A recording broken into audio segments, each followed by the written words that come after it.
Subscribe and share my channel Sudarsana. నమస్కారం. శ్రీదేవి భాగవతం కథలను తెలుసుకుందాం. శ్రీమాత్రే నమః.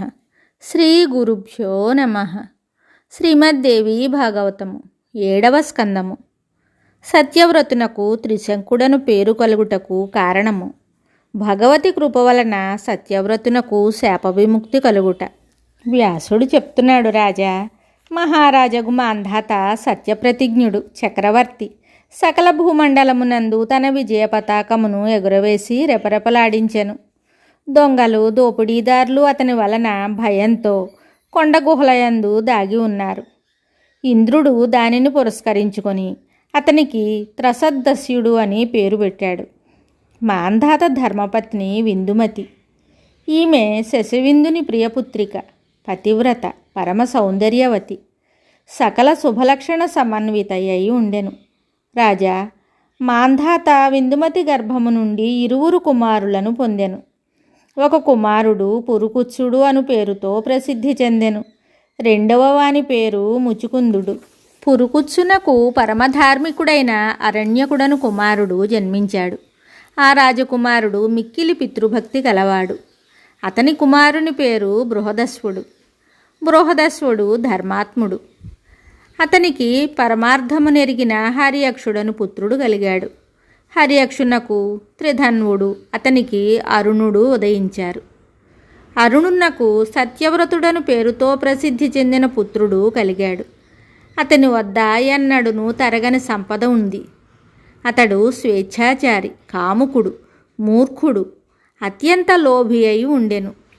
నీచుడగు ఆ రాజకుమారుని ఒక అపరాధము కారణమున తండ్రి ఇంటి నుండి వెళ్ళగొట్టెను.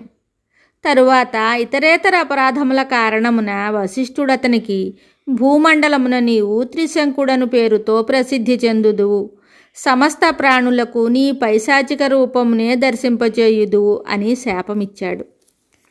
వ్యాసుడు చెప్తున్నాడు, రాజా, ఇట్లు వశిష్ఠునిచే శాపగ్రస్తుడైన సత్యవ్రతుడు కఠినమైన తపస్సును ప్రారంభించాడు. ఒకానొక మునిపుత్రుడు అతనికి శ్రేష్టమైన మంత్రాన్ని ఉపదేశించాడు. పరమ కళ్యాణ స్వరూపిణి ప్రకృతిమయు భగవతి జగదంబను ధ్యానం చేస్తూ అతడు ఆ మంత్రాన్ని జపించసాగాడు. రాజగు జనమేజయుడు అడుగుతున్నాడు, మహామతి, వశిష్ఠుడు శాపమివ్వగా ఆ రాజకుమారుడు త్రిశంకుడు శాప విముక్తుడెట్లయ్యను? ఈ విషయమును నాకు కృపతో తెలపండి. వ్యాసుడు చెప్తున్నాడు, రాజా, శాపవశమున సత్యవ్రతునిలో సకల పిశాచ లక్షణములు ప్రవేశించెను. కానీ అతడు భగవతిని ఆరాధించుట ప్రారంభించెను. ఒకానొక నాటి విషయము. సత్యవ్రతుడు నవాక్షర మంత్రజపాన్ని పూర్తి చేసి యజ్ఞం చేయించుటకు బ్రాహ్మణుల దగ్గరికి వెళ్ళాడు. భక్తితో వారికి నమస్కరించి, భూదేవులారా, నేను మిమ్మల్ని శరణుజొచ్చితిని. మీరు నా మాట వినండి. ఇప్పుడు మహానుభావులకు మీరందరూ నా యజ్ఞమునందు ఋత్విజులగుటకు దయచేసి అంగీకరించండి. మీరు వేదములను ఎరిగినవారు, మిగుల దయగలవారు. కార్యసాఫల్యము కొరకు విధిపూర్వకముగా జపముతో కూడిన దశాంశ హవనము చేయుటకు ఏర్పాట్లు మీ మీదనే ఆధారపడి ఉన్నవి. వేదజ్ఞ శిరోమణులకు బ్రాహ్మణులారా, నా పేరు సత్యవ్రతుడు. నేనొక రాజకుమారుడను. నేను అన్ని విధములా సుఖముగా ఉండవలేనని మీరు ఈ కార్యమును సుసంపన్నము చేయవలెను. రాజకుమారుడగు సత్యవ్రతుని మాటలను విని బ్రాహ్మణులు అతనితో చెప్తున్నారు, నాయనా, నీ గురుదేవులు నీకు శాపమిచ్చి ఉన్నారు. నీలో ఇప్పుడు పూర్తిగా పైశాచికత్వము వచ్చి చేరింది. నీకు వేదమునందు అధికారము లేదు. పైశాచికత్వము వచ్చిన తరువాత ఆ ప్రాణి సకల లోకములలో నిందనీయుడగునని భావించబడును. అందువలన నీవు యజ్ఞము చేయజాలవు. వ్యాసుడు చెప్తున్నాడు, జనమేజయ, బ్రాహ్మణుల మాటలను విని సత్యవ్రతుని దుఃఖానికి హద్దులు లేకుండెను. అతడు ఆలోచించాడు, నేడు నా జీవితము ధిక్కారమునకు గురి అయినది. వనములో నుండి నేనేమి చేయుదును? తండ్రి నన్ను పరిత్యజించెను. గురువు చేత నేను శాపగ్రస్తుడనైతిని. రాజ్యము మీద నాకే విధమగు అధికారమును లేదు. ఘోరమైన పిశాచ వృత్తి నన్ను ఆవరించినది.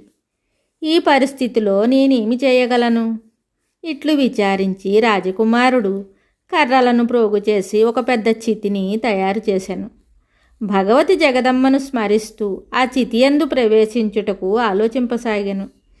అగ్ని రగుల్కొల్పుట చేత చితియందు మంటలు లేచెను. రాజకుమారుడగు సత్యవ్రతుడు మొదట స్నానము చేసెను. తరువాత చితి ఎదుట చేతులు జోడించి భగవతి మహామాయను స్మరిస్తూ అతడు చితియందు ప్రవేశించుటకు ప్రయత్నించెను. రాజకుమారుడు మరణించుటకు సంసిద్ధుడయ్యాను. ఇది తెలుసుకొని జగదంబ అతని ఎదుట ఆకాశమున ప్రత్యక్షమయ్యాను.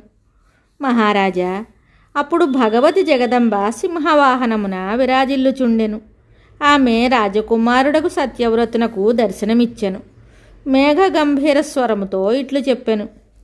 దేవి చెప్తోంది, సాధుపుంగవ, నీవేం చేస్తున్నావు? అగ్నియందు శరీరమును హోమం చేయవద్దు. మహానుభావ, శాంతచిత్తుడవు కమ్ము.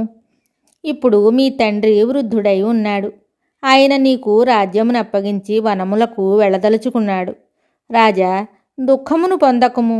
నేటికి 3వ దినమున నీ తండ్రి గారి మంత్రిగణములు నిన్ను తీసుకొని పోవుటకు వస్తున్నారు. నా కృపకు పాత్రుడవగుము. నీవు రాజ్యమునకు అభిషిక్తుడవకమ్ము.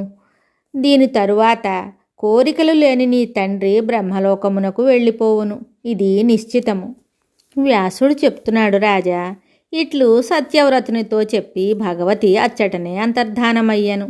చితియందు కాలిపోవుటకు సంసిద్ధుడైన సత్యవ్రతుడు ఆగిపోయాను. అదే సమయమున మహాత్ముడగు నారదుడు అయోధ్యకు వెళ్ళాను. ఆ మహర్షి మొదటి నుండి చివరి వరకు అన్ని విషయములు రాజుకు చెప్పి వినిపించెను. పుత్రుడి విధముగా మరణించుటకు సంసిద్ధుడయ్యానని విని రాజు మనస్సులో సహించరాని సంతాపము కలిగెను. అతడు వివిధములుగా ఆలోచించసాగాడు. తరువాత మహారాజగు అరుణుడు మంత్రులతో చెప్తున్నాడు. మీరు నా కుమారుని అద్భుత కార్యమును సంపూర్ణముగా తెలిసినవారు. బుద్ధిమంతుడగు నా కుమారుని నేను అడవులకు వెళ్ళమని ఆజ్ఞాపించి తిని పరమార్థమును చక్కగా ఎరిగిన నా కుమారుడు రాజ్యమునకు అధికారి అయినప్పటికీ నా ఆదేశమున అడవులకు వెళ్ళిపోయాను. ఓర్చుకొను స్వభావము గల కుమారుడు ఇప్పటికీ అడవులలో నిర్ధనుడై సంచరిస్తున్నాడని నాకు తెలిసినది. వశిష్ఠుడు శాపమొసగి అతనిని పిశాచముతో సమానునిగా చేసెను. ఆ దుఃఖముతో వ్యాకులతను చెంది అగ్నిలో పడి మరణించుటకు అతడు సంసిద్ధుడయ్యాను. అప్పుడు జగదంబ వానిని నివారించెను. అప్పుడు అతడు అచ్చటనే ఉండిపోయాను. కనుక వెంటనే మీరు అక్కడికి వెళ్ళండి. అతనికి నచ్చజెప్పి ఇక్కడకు తీసుకొని వచ్చి ప్రయత్నము చేయండి. నా కుమారుడు ప్రజలను రక్షించుటయందు మిగుల నేర్పరి. నేనిప్పుడు తపం చేయుటకు నిర్ణయించి తిని. అందువలన సత్యవ్రతుని రాజ్యమునకు పట్టాభిషిక్తుని చేసి నేను ప్రశాంత చిత్తుడునై వనములకు వెళ్ళెదను. మిగతా కథ తరువాయి భాగంలో తెలుసుకుందాము. శుభం. శ్రీ దేవీ భాగవతం తరువాయి భాగంలో మళ్ళీ కలుద్దాం. నమస్కారం. Subscribe and share my channel Sudarshana.